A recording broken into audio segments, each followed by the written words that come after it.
Morning class. आज हम हमारा फर्स्ट लेसन शुरू कर रहे हैं दोबारा रिवीजन के लिए।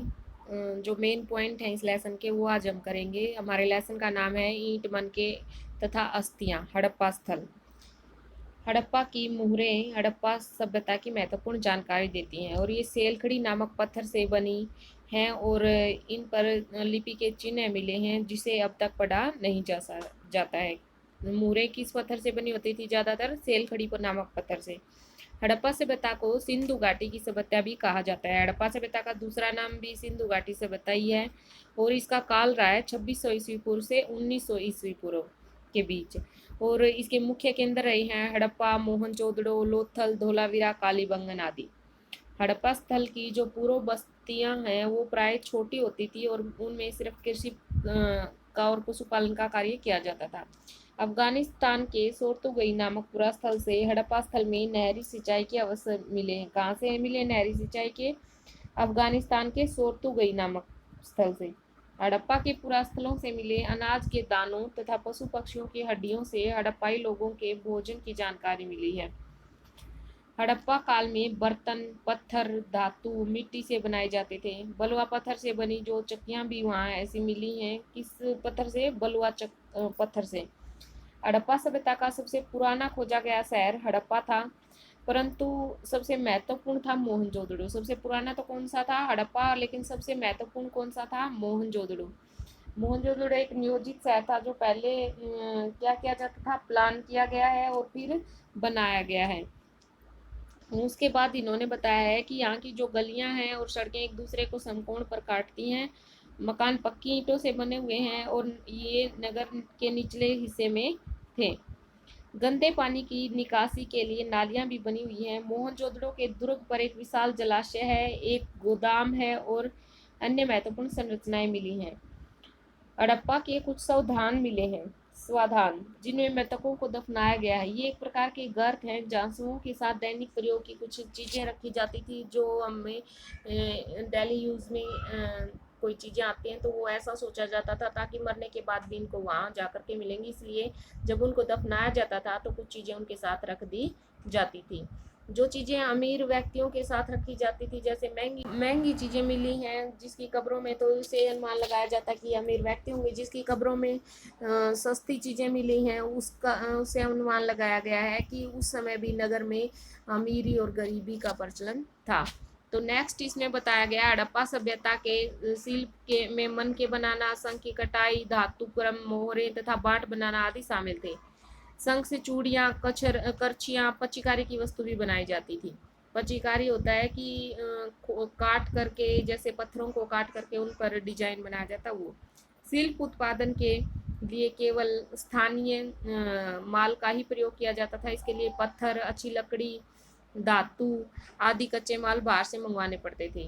पुरातात्विदों ने राजस्थान के खेतड़िया क्षेत्र की, कहा राजस्थान के खेतड़िया क्षेत्र की जो संस्कृति को गणेश्वर जोधपुरा संस्कृति का नाम दिया है। क्या? गणेश्वर जोधपुरा।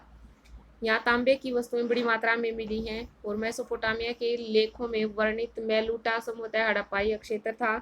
यहाँ से मेसोपोटामिया में कार्निलियन, लाजवर्दमणि, तांबा, सोना ऐसे पदार्थ भेजे जाते थे। हड़प्पा लिपि जो थी वो वर्णमालाई न होकर चित्रमयी थी। यह संभवतः बाएं से दाएं लिखी जाती थी। ये क्वेश्चन भी आता है कि हड़प्पा लिपि को कैसे लिखा जाता था? बाएं से दाएं। हड़प्पा सभ्यता में शासक की महत्वपूर्ण भूमिका क्या थी? हड़प्पा सभ्यता में शासक की महत्वपूर्ण भूमिका थी, वो क्या था कि सभी जटिल निर्णय उसी के द्वारा लिए जाते थे। अंतिम निर्णय राजा का ही होता था, शासक का ही होता था। जलवायु परिवर्तन, लगातार बाढ़ें, नदियों का सूख जाना, मार्ग बदल लेना, ये हड़प्पा सभ्यता के अंत के कारण माने जाते हैं। सिंधु घाटी की सभ्यता की खोज में दो पुरातात्विक, दयाराम साहनी और राखलदास बनर्जी का मुख्य योगदान है।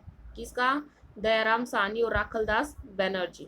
जॉन मॉर्शल भारतीय पुरातात्विक सर्वेक्षण के डायरेक्टर जनरल थे। उन्होंने 1924 में जॉन मॉर्शल ने 1924 में सिंधु घाटी में एक नई सभ्यता की खोज की घोषणा की। खुदाइयों में लाजवर्दमणि, जैस्पर, चलसेडनी तथा अन्य पत्थरों से बने छोटे छोटे आकार मिले हैं।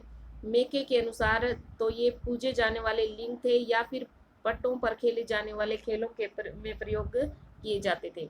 सिंधु घाटी के लोग जो ये दिखाए गए नीचे मातृदेवी और आद्य शिव की पूजा करते थे, इसीलिए ऐसे चित्र वहां बनाए गए हैं।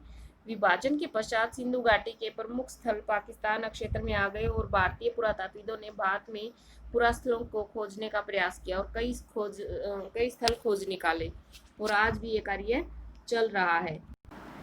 भारतीय पुरातात्विद सर्वेक्षण के पहले डायरेक्टर थे जनरल कनिंघम। कौन थे? General Cunningham. 1924 में तो थे जॉन मार्शल, जिन्होंने सिंधु घाटी सभ्यता की खोज की, लेकिन जो प्रथम जनरल डायरेक्टर थे वो तो थे कनिंघम। भारतीय इतिहास का प्रारंभ गंगा घाटी के पनपने वाले शहरों से हुआ था और इसलिए वे हड़प्पा से मिली मूरों को देखकर भी हड़प्पा के महत्व को नहीं समझ पाए। हड़प्पा सभ्यता से प्राप्त पत्थर की एक मूर्ति को पुरोहित राजा कहा गया और इसे यह नाम मेसोपोटामिया के पुरोहित राजा के आधार पर दिया गया। हड़प्पा सभ्यता में विनिमय बाटों की एक सूक्ष्म परिशुद्ध प्रणाली द्वारा प्रयोग होता था और ये बाट किस पत्थर के बने होते थे? चटर नामक। मुहरों पर जहाजों, नाव आदि के चित्र बने होते थे जो हड़प्पा स्थल के दूर के प्रदेशों से संपर्क का संदेश देते हैं। ये अलग अलग दिखाई गई है, जैसे कि एक पूरी टेबल बना करके दिखाई गई है। बस्तियों की कुल संख्या सिंध में है 106, चोलिस्तान में इतनी, आरंभिक जो हड़प्पा स्थल है सिंध में इतने, चोलिस्तान में इतने, तो अलग अलग ये आपको लर्न भी करने। कल हम इसके बहुविकल्पीय क्वेश्चन जो है मल्टीपल चॉइस क्वेश्चन करेंगे। आप साथ साथ अपनी रिवीजन करते रहिएगा। Thank you, have a nice day.